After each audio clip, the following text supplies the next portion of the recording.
Picture this, it's a balmy summer evening, and you find yourself perched on a vintage velvet couch in a dimly lit room. The air is heavy with nostalgia, and the crackling sound of a film reel fills the space. As the projector whirs to life, you're transported back to 1965, a time of impeccable fashion, futuristic fantasies, and a touch of zany humor. The screen flickers, and there it is, Dr. Goldfoot and the Bikini Machine. Perhaps it was your first time encountering this cinematic oddity, a blend of sci-fi, espionage, and a generous sprinkle of camp.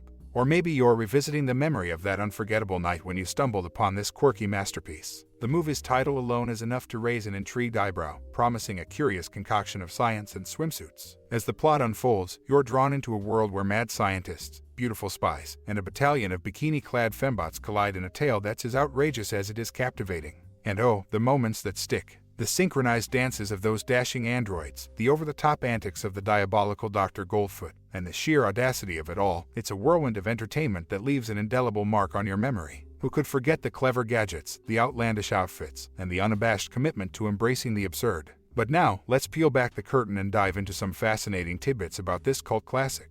Beyond the glitz and glam, there's a treasure trove of random facts that add a whole new layer of intrigue to the experience. From casting anecdotes to behind-the-scenes revelations, each nugget of information paints a richer picture of the movie's creation and enduring legacy. So, dear reader, as we venture into the realm of cinematic quirkiness, prepare to be delighted by the unexpected. Whether it's your first rendezvous with Dr. Goldfoot and the Bikini Machine or a reunion with an old friend, the journey promises to be nothing short of extraordinary.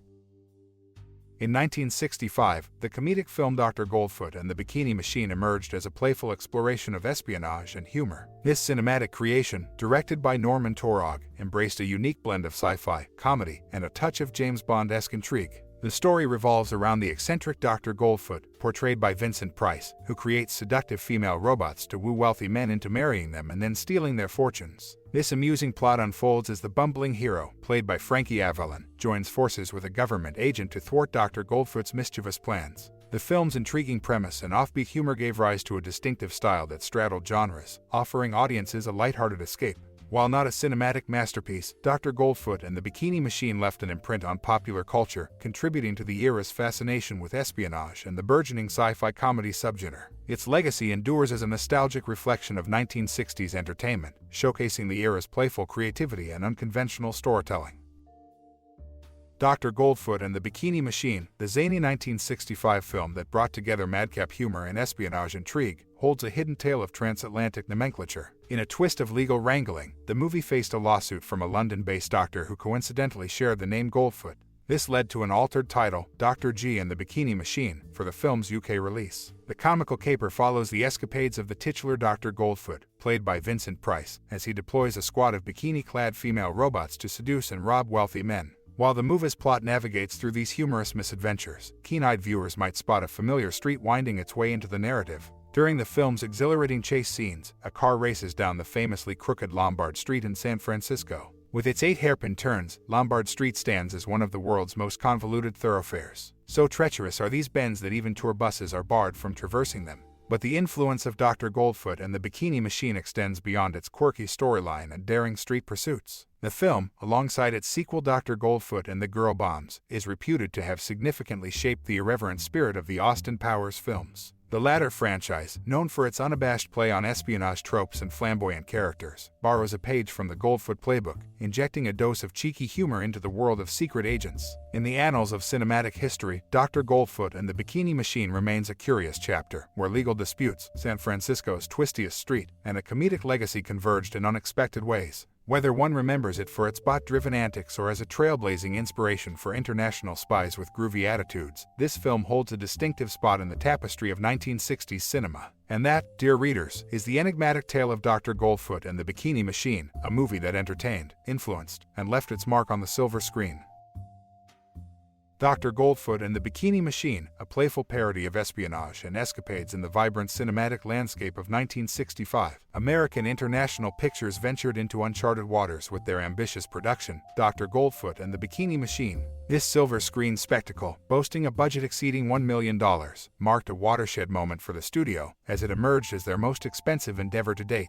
Released merely a year after the iconic Goldfinger swept across American theaters, Dr. Goldfoot and the Bikini Machine deftly wielded satire as its sharpest weapon. A playful nod to the Bond phenomenon, the film irreverently parodied certain elements of the suave spy genre, cheekily riffing on its title to concoct a zany narrative that pitted the titular mad scientist against the world. What truly lent this cinematic escapade its unique flavor was the ensemble cast, many of whom were familiar faces from American International's rollicking Beach Party series. A masterstroke of reinvention, the studio's decision to transplant these beach-born stars into a new realm exemplified a bid for creative expansion. In the sun-soaked playground of 1960s cinema, Dr. Goldfoot and the Bikini Machine stood as a testament to the art of gleeful parody and cinematic chutzpah. With its bold budget, winking Bond references, and cast crossover, it encapsulated the spirit of a time when the silver screen reveled in both homage and audacious innovation.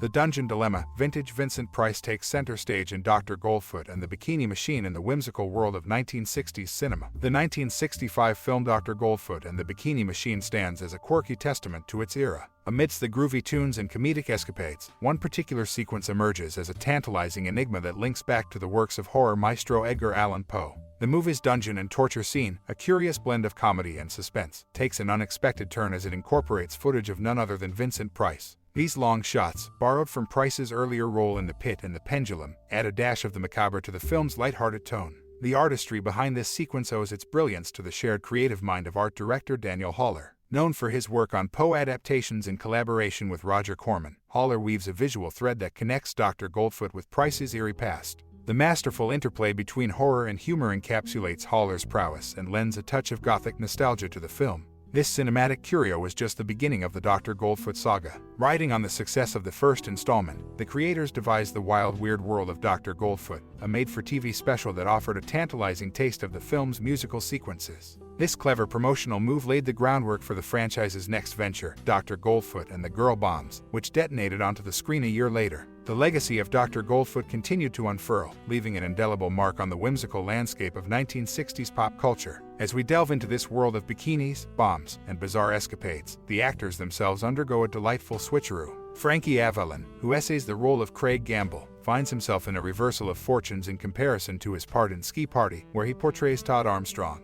This cinematic confluence of characters adds an extra layer of intrigue, showing how the silver screen can play its own capricious game of role swapping. In a time when cinema was breaking boundaries and defying conventions, Dr. Goldfoot and the Bikini Machine danced to its own zany tune. From the eerie echoes of Vincent Price's past to the topsy-turvy casting choices, the film leaves an indelible mark on the annals of cinematic quirkiness. As the credits roll, one can't help but marvel at the audacious spirit of an era that dared to blend horror, humor, and a touch of the absurd. Amidst the zany vehicular pursuit that unfolds halfway through the 1965 film Dr. Goldfoot and the Bikini Machine, a notable detail catches the eye. An illuminating movie marquee displays the words "The Girl in the Glass Bikini." This tantalizing tidbit isn't merely a fleeting cinematic touch, it appears again in the closing credits, tantalizingly hinting at a prospective sequel featuring Annette Funicello, Deborah Wally, Harvey Lembeck, and Aaron Kincaid.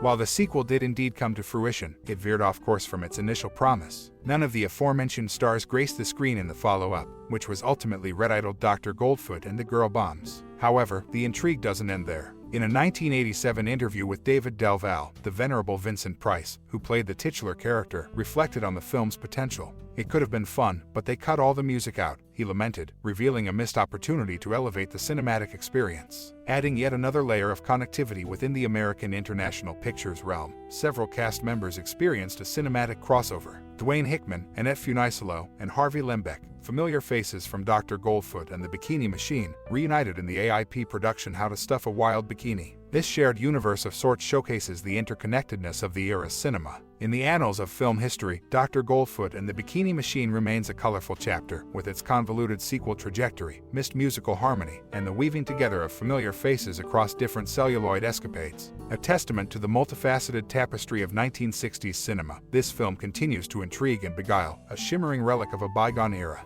As we bid adieu, the tale of Dr. Goldfoot and the Bikini Machine unfurls like a sepia-tinted reverie, casting its whimsical spell upon the fabric of time. A vintage symphony that blended madcap science, laughter, and a swirl of retro allure, this cinematic treasure left an indelible mark on the annals of entertainment. As you journey through the corridors of your own recollections, do you find yourself amidst the whirring gears of Dr. Goldfoot's fantastical contraptions, or perhaps lounging by the shores of nostalgia, draped in the fashionable threads of the 60 seconds? Remember those moments when laughter echoed through the cinema hall as the on-screen antics of Vincent Price and his leggy android army painted smiles on faces. Reflect on how this quirky collision of science fiction and comedy summoned smiles and chuckles across generations. What elements of this celluloid tapestry resonate with your own narrative? Was it the audacious inventions, the playful glamour, or the undeniable charm of yesteryears that etched itself onto your memory's canvas? In a world spinning ceaselessly forward, the ability of films like Dr. Goldfoot and the Bikini Machine to encapsulate eras gone by is truly a marvel. Your personal connection to this cinematic gem is a thread weaving through time, linking the past with the present in a harmonious dance of remembrance. As the credits roll on our discourse, I extend an invitation, a call to action if you will. Share with us your cherished reminiscences, your most cherished scenes, and your heartwarming anecdotes that sprang forth from this celluloid dream. Let your words become brushstrokes, painting a vivid tableau of what this film has meant to you, a piece of artistry crafted by your own reflections. With deepest gratitude for your time and the spark of curiosity that led you here, I bid you adieu and eagerly anticipate the treasures y'all unveil from the vaults of your memories. Until we meet again in the corridors of thought and storytelling, keep the magic alive and the reels of the past spinning, painted with the hues of your unique perspective. Farewell for now, and may your reminiscences never fade, a tribute to the enduring enchantment of Dr. Goldfoot and the Bikini Machine.